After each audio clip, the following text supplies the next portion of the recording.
Imagine alternatives to the social metabolic reproduction of capital, right? So they have some alternative ideas here for how to live, how to be, how to affect change in the world. So I thought we'd give them a listen, basically. Okay? So I'm actually going to turn it over to you guys now. Okay. And you can do this however you want to. Same as yesterday if you'd like. Okay. And I just hope everybody that you will listen closely and carefully to what our speakers have to say. And we can ask them questions. And thank you. All right. Cool. If you don't listen carefully, I will cry. Yes. I've got one question to the group, first of all, because I'm looking at ways to magnify these kind of conversations and seeing that I have my friends where I come from in Berlin that would like to be in on this kind of thing, and there's probably stuff they're doing that would be interesting to you. So as far as I'm concerned, everyone can film this from their perspective. I mean, I've got his camera on right now. So what I need to know is anyone that is not okay with that in the room? Not saying I'm going to publish it or anything. I just want to record it so that I can share it. Sounds good. I like the idea. We can talk about it more. Cool. So my name is Michael Rogers. I was a capitalist. Yes. I think I was born a capitalist. I grew up in Squaw Valley, the first generation of native Squaw Valleyan. I started my first business in Squaw Valley at 10 years old. I noticed that the tennis courts used to all empty out into one spot, and the clubhouse was a long way away, so I put a lemonade stand there, and I made about 10 bucks an hour. But the most capitalist thing I did was I rented it to my neighbor Cheryl when it wasn't busy, and she paid me to run it and I went and played, and so I got paid to play. I have started a theater company in the Napa Valley. I got my master's in nonprofit administration from Yale. I came back to Tahoe. I was involved in a local company here called Trek Alliance. I was the director of administration. I was actually passed over for the presidency because I was too nice to the people I worked with. I had a career in banking where I started as a customer service rep and ended up being the manager of the electronic banking department and the executive assistant to the CFO, or the CEO. Then I started a resort up on Shinnebu Creek, which is a 160-acre cabin resort on Eagle Lakes Road. And I built that from scratch and ran it for 10 years. I am now in foreclosure. I am $1.5 million in debt, and I am losing everything. Still have a smile on your I face. still have a smile on my face because I think I've learned some things, and that's what I'm here to share with you. And what I've learned is what I call common capitalism, or an alternative to revolution. I believe that we are at a crisis. I believe there is a growing revolutionary spirit in the country and in the world. I don't know if you guys agree with that. Do you have some examples of that? I agree. You agree? The Occupy movement. Occupy movement. Yeah. Before that, Arab Spring. The Arab Spring. Yeah. Anyone seen the Anonymous video? Calling for the overthrow of the United States? Species depletion is an example of the crisis. Yeah. There's many examples of the crisis. There's many examples of the crisis, but I guess I'm looking for the examples of people kind of saying enough. Unfortunately, in my mind, well, you know, just a couple of other examples I had were the World Trade Organization meetings, the summits, and the riots in Toronto, but also to some degree the Obama election. I think there was a belief that election meant the possibility of change. At least that's what it was advertised as. The thing that's worried me is there seems to be a sort of negative aspect to it. A lot of it is about what we are against and what people don't want to see, and not necessarily about what we do want to see. So I guess from your point of view, I'd like to know what kind of things you would like to see in terms of systemic change. Less corruption Less corruption? and involvement. Specifically where? I'm going to write them down. Corporations involving government power and also like church and state. So corporate control of government? Just Okay. because like we depend so much on the economy, and the economy is the corporations, and It feels like it's feels like we're being run by corporations. it's not their by game. Yeah. I think kind of on that note, like a separation of, like, I call it person state, but kind of just like take money out of politics and that kind of thing, as well as a hardworking American working however many hours a week, be able to feed himself and his family. Okay. Anything else? morals. I mean, I feel like it's become like okay to just overlook common morals Separation Yeah. because of like State. business, and I don't think that's right. You know, they've actually done economic studies of nations that have a high level of personal trust, and societies that distrust each other, and guess which one has a higher gross national product? Trust is an incredibly important bond that allows us to all move forward on our day-to-day without always having to think that we're going to be screwed. Mm-hmm. It's actually incredibly important to our mutual survival. What was it? There's the one king of, I want to say Burma, but that's not right. But Bhutan. Bhutan, yeah. He's Yeah. like what 19 now, and Yeah. he said their #1 most important issue is happiness. Yeah. Everybody in the country has to be happy. Yeah, he wants to measure gross national happiness. So what was the third point? More morals. Morals. Morals, yeah. Better So he says that we are what we measure. And if we measure gross national product, but the problem with the gross national product is that it measures consumption. So we could kill every tree, we could strip mine every mountain, the BP oil disaster, we could kill every living thing on earth, and it would show as growth in the gross national product. And so what he says is we need to measure gross national happiness, because then we will become the thing we measure. And if we can have an index of how happy people are, then we'll know, the benefits of different policies. Okay? So happiness would be one. I think the education system needs rework. How so? Well, I just check my bills, like my loans, and I'm over $12,000 in debt in just interest. And I'm collecting interest on my interest. Yeah. That's not right. Yeah. And I don't feel like I will have ended up paying $120,000 for my bachelor's degree. That's not right, and I can't get any jobs because I don't have any experience, but I have this piece of paper that says I'm qualified. So I just think that we need to put more focus into the education system, because we are what we make of our youth. Yeah, and there are also already examples of that in tons of other countries that have free. Right, and I just feel like Any you're- great liberal democracy, education is the equalizer. that, and anybody from any European country that I met knows more about American politics than I do. And that's probably on my own behalf, but I feel like no one ever pushed me into that. I know nothing about American politics. And when I go visit other countries, they're like, "Oh, you're from America. What do you think about this, this, this, and this?" I'm like, I don't even know what you're talking about. So obviously So- we need to get more participation in education. Okay, great. Nothing else you want to see? well, social justice always, but Social justice. How do you define that? just kind of equality and in today's standards and the capitalist system, I think that's a lot about economic equality. and- Fairness? Yeah, fairness, Yeah. essentially. Do you know it's genetically programmed in us? Fairness? They've actually studied it's a biological mechanism. They've actually studied dogs. Dogs have an innate sense of fairness.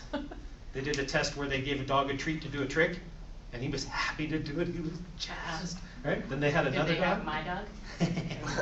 Oh yeah, Maybe and if not. he didn't get a treat, he didn't do the trick. No, what they did is he was happy. He loved it. He was having fun. Right? He did the trick. He got a treat. It was fun. Right? Had to be the right dog. Then they brought in another dog. They had him do the same trick, but they gave him a better treat. Guess what the first dog did? Well, I wanted to go to the. He still did the trick, but he wasn't happy. All right, I'm gonna do the trick, but I'm not gonna smile at you or wag my tail. Because because dogs are a pack animal like us. Without fairness, without morals, we don't have the bond that allows us to work as a pack. Okay? That kind of taps into this whole idea of economic fairness and economic justice, right? Have an economy that is fair, because I think that's where social justice will come from, is if we have an economic system where those that produce, those who get the benefits, those who cooperate get the benefits of their cooperation. So there was a lot of talk initially about government. How many of you feel that government is the answer to these problems? What, like To help change solving, in to government? bringing this change that we're talking about? Yeah. Yeah? Yeah. How so? Well, the basis of what governs our country and creates the way we act is through our government and through capitalism. Uh-huh. So, if we're going to change anything, it's going to, not start there, but it's going to end there. Uh-huh. So how would you use government to make some of these changes? Using government to make change is always difficult.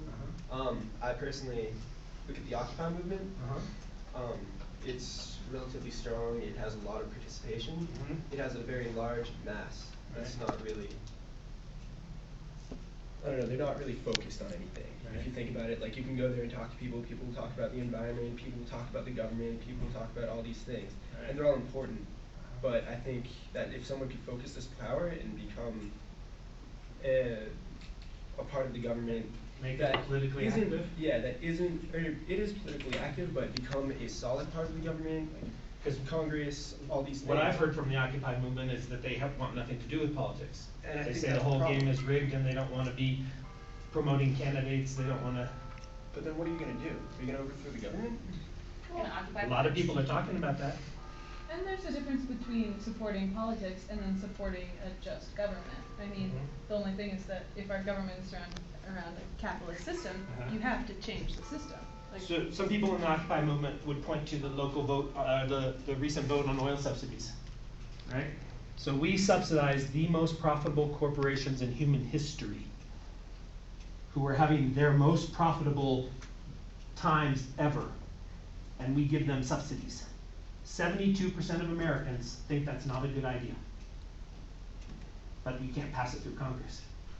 And that's why I think getting people in Congress with the support that aren't controlled by corporations and money and all this would actually have an impact. Ah, there's the rub. Yeah. It's my personal belief that in order to affect real change, you have to be a part of the system Uh-huh.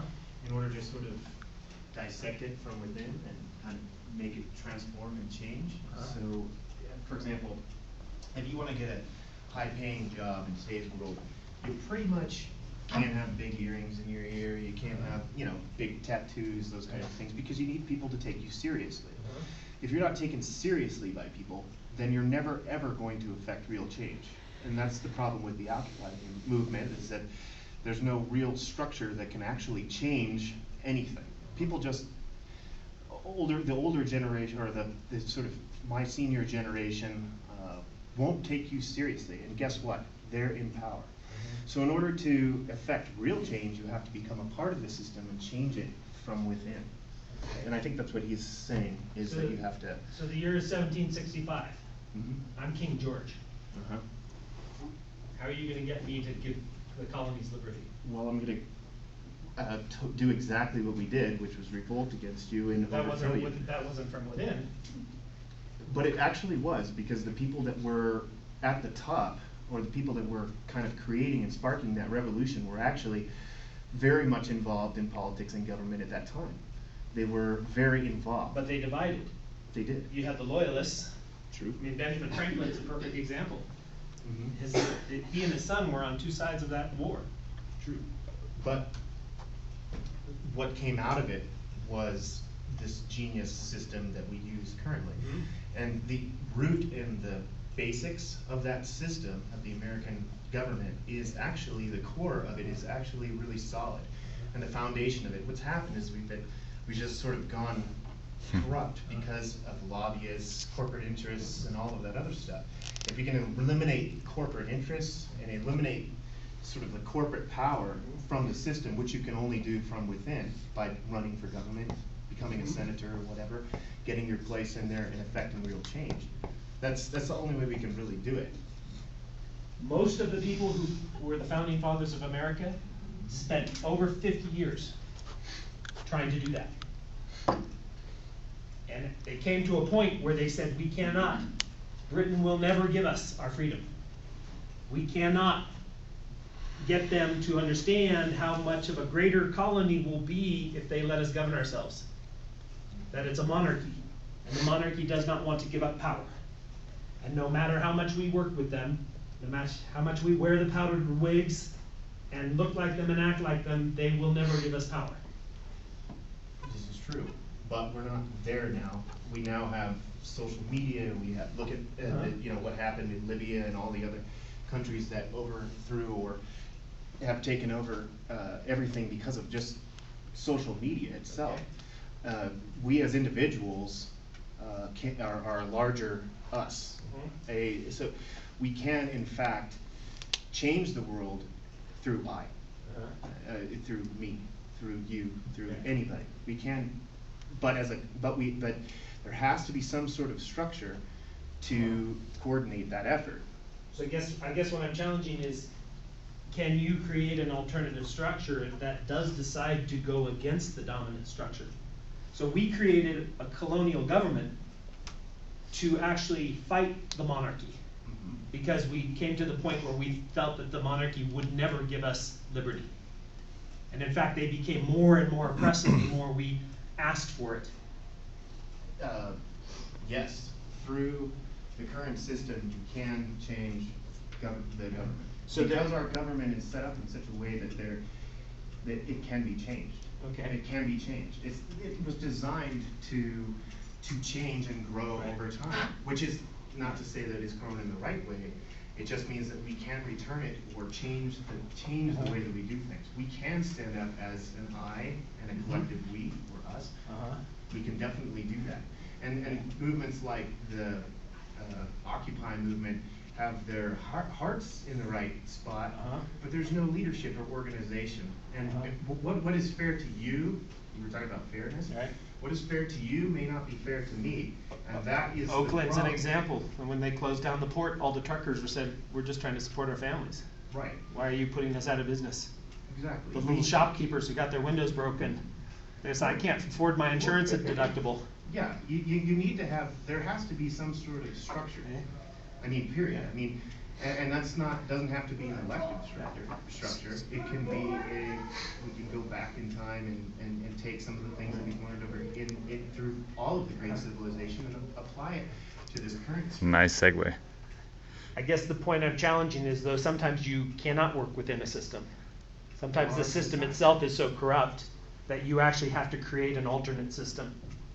And my challenge to Occupy is I don't think they're creating an alternate system. I think they're focused on tearing down the systems there, and they don't have something to replace it with. Yeah, and I'm in complete agreement with you. Okay. You look at like that, I would compare that the Occupy movement to the hippie movement or the flower power movement, which is really a group that wants change but can't really affect any change. No, So most people just want to get high and get laid. That's true. That's true. They're, you know, you look at other organizations that goes out and like Pink Panthers or Pink Panthers. Things like that. Sorry. No, that was made about I them. I just watched that movie. Sorry. Okay. It's a great movie. So, Definitely. You Dana? Yeah, I agree that the Occupy movement needs to not just focus on destroying the current system, but they have to have a replacement, the next thing. And they don't have that yet. But I disagree entirely that they can say, okay, we need a political leader and we need to put him in office and we need to get him in Congress and that kind of thing. Because there's a lot of people that have tried to run for office, they've been in the suits, they've petitioned, like everyone, even just in Tahoe, has been an advocate for something at one time or another. And in like in DC, it is impossible to say, I'm a little person, here's what I care about, there's a lot of people backing me on this.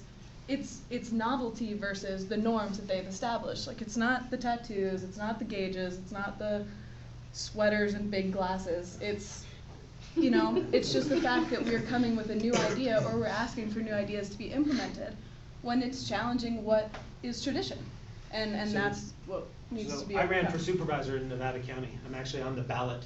I just quit my campaign because I've come to the conclusion that the people in power are too powerful. And in fact, they have an immune response to anybody who is not of them, not in their group, in their clique. So I had someone tell me, this is someone who's lived in Truckee for 10 years. I've lived there 50.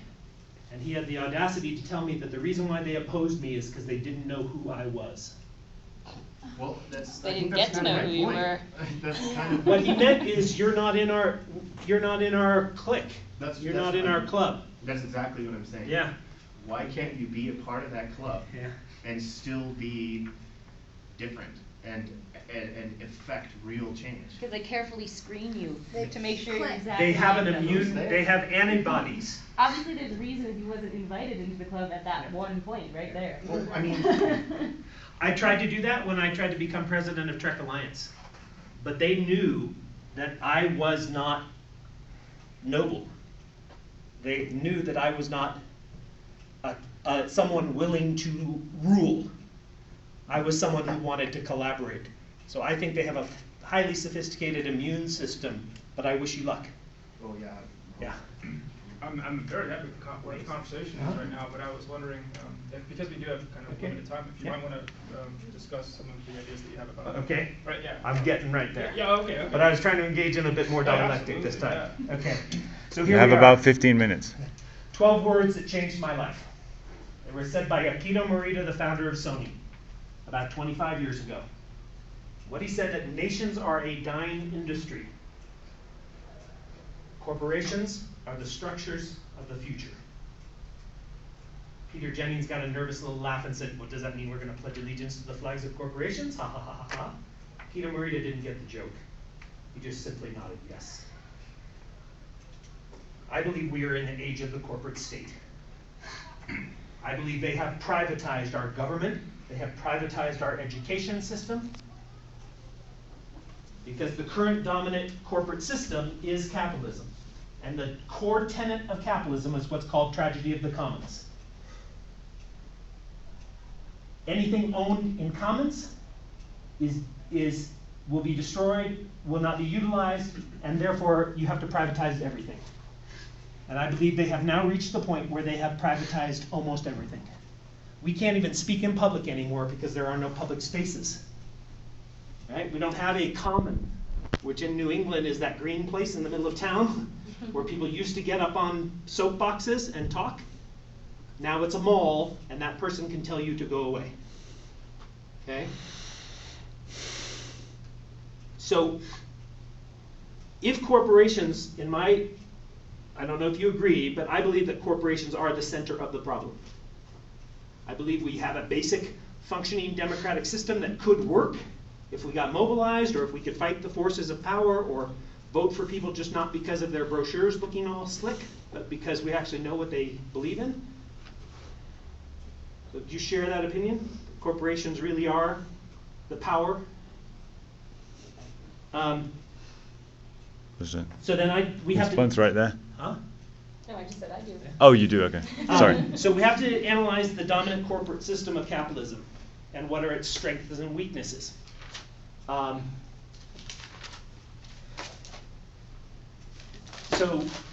So what are the strengths of capitalism? I love that It's response. organized. It gets things done. Provides class mobility. Yeah. That's the ideal, but if you don't have access to education, and if everybody on the board and in upper management all went to the same prep school. We're thinking about our capitalism or just. Well, I think there's two capitalisms. I think there's capitalism as it used to be, small town capitalism, social mobile capitalism, but I think we also have an advanced stage capitalism. which is kind of where they've become so powerful they don't have to play the game. Was that cancer or capitalism? Well, I call it advanced stage capitalism, advanced stage cancer. But it has provided a standard of living. We don't all toil in the fields anymore, right? Division of labor, right? We can all specialize. You can go to school for highly specialized little things and be part of a system. Those are some of the positive sides from my point of view. But its weaknesses are that it's hierarchical. It's actually, do you know what the model of the corporation is? Anyone have a thought? What does it look like? Triangle? Huh? The triangle? Triangle? That's the shape of it, yeah. Pyramid. Pyramid. You know where that came from? Does it remind you of anything else? In the age of 1776. What is that? Oh, the It's a monarchy. There's a king here, right? Oh. I was thinking of Egypt. There's a not king. pen. It's not working. Yeah. Oh, No, oh yeah. no. Sorry, The pen. Oh. I have one. You're I have- asking me for a pen. You both have pens. Yeah. There you go. So the king is here. But the king can't run this thing by himself. So the king needs nobles. And the nobles are like the, I mean, it started out the king was just the baddest guy with the sword. And the nobles were the guy who fought with him. Right? A little band. They were like a band of brothers. That's how it started. So the nobles began to be the knights that helped the king get power. And then these nobles are all given, the commons is all divided up. Most of England used to be governed as a commons. But then it was divided up and the nobles were given their little slices of it. And then the nobles needed landed gentry. Landed gentry weren't nobles. They were lesser, but they got pieces of the pie. They got to own land, right? And then there was commoners, right? Anybody who didn't rule is technically what a commoner is.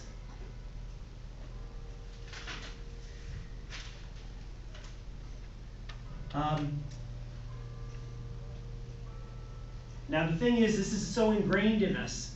This is now the corporate structure, except this is the CEO. But the CEO also has a board or investors, so they actually have some accountability. This is what they call C-class executives, CFOs, COOs, right? Just really quick on a side note, this is actually changing. Like, the corporations are realizing this doesn't work. In entrepreneurship, they teach you flat management style now. Because of the fact. Entrepreneurial style of Yeah. managing. Yes. More of a systems analysis, right? Yeah. And do you know what's driving this? This, That change? the fact that this is too slow and can't adapt to it. Okay, so this was a very powerful structure, wasn't it? Do you know that this is still the dominant structure in the world? If you look at numbers of governments, but if you look at gross national product, this is obsolete. No great Western democracy in the world, no great economy in our world can function as a monarchy. Because they are slow, they cannot adapt, they cannot change, they cannot take advantage of opportunities, they don't distribute wealth, so you get a rebellious, lower class who tries to tear the system down. So governments were forced to change. They were forced to be democracies. And what democracies are is turning the pyramid upside down. So the president is here, right? Elected representatives are here, and the commoners are there. We had to do that. Government demanded it. Once America was created, if you wanted to compete with America, England very quickly became a democracy. France, Germany, because they wanted to compete with America. It became a more successful government model, right? But we're still in 1760 as far as the corporation is concerned. But it is being driven to change. And one of the things that will change it quickly, more quickly than you can imagine, is the internet. So Thomas Malone from MIT studies coordination theory. Coordination theory looks at the cost of coordinating and how that is tied to social evolution and organizational evolution. He says that we could have never had political democracy before the printing press, because the cost of coordinating was too expensive, knowledge was too expensive, books were too expensive, right? The only person with a library was a king. Once the printing press was invented, suddenly you could share knowledge and everyone could be involved in theories of government and you could have political parties. He says now that the internet is going to drive the democratization of business because those hierarchies will not be able to compete any longer. But I believe to go to that, we need to reclaim the commons. And that's what common capitalism to me. I believe we need to create, it's not just organizational, because yes, every smart CEO is trying to create a decentralized but coordinated system. They study Burning Man to see how, how they build a third largest city in Nevada every year in the desert and tear it down without a trace. They're studying the organizational structure of it. So they're trying to create organizational structures that are decentralized, but the ownership structure, the capital structure, they do not want to change. And you want the ownership structure to change too? I want the capital structure to change, the ownership, the equity structure. Got it. So that's what I call common capitalism. I think we even need a new word for what this business entity is, and I call it a commons. Do you know that the commons is the oldest written word in the English language? And it's interesting how it has been co-opted and systematically destroyed.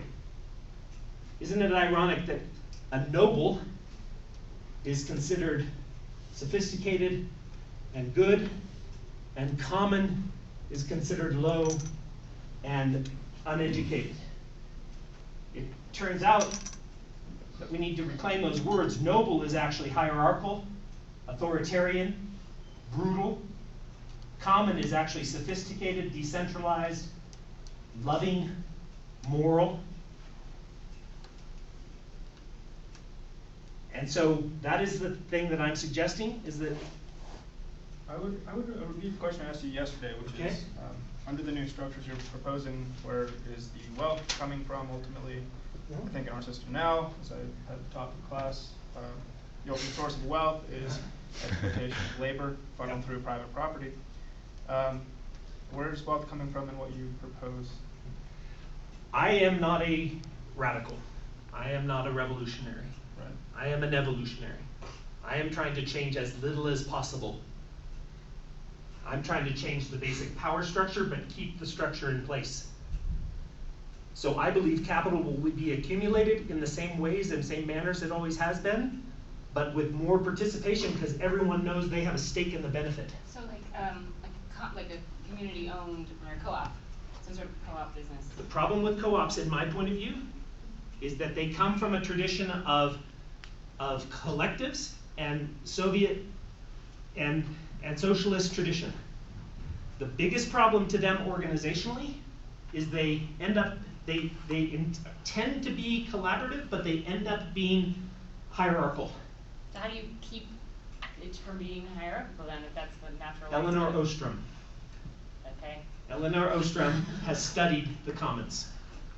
She's studied 5,000 commons around the world, and some of them are thousands of years old. She just won the Nobel Prize in economics, and she has 8 design parameters for how to govern a commons. And she says it's predictive. She can look at a commons, see if it has those features, and know whether it will be in existence in 50 years. There is a science to how to govern a commons. Eleanor what now? Eleanor Ostrom.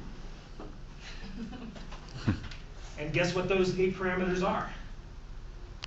Clear boundaries. A commons is not everybody owns everything. It's not the 60s, man. A commune is the 60s. Nobody owns anything.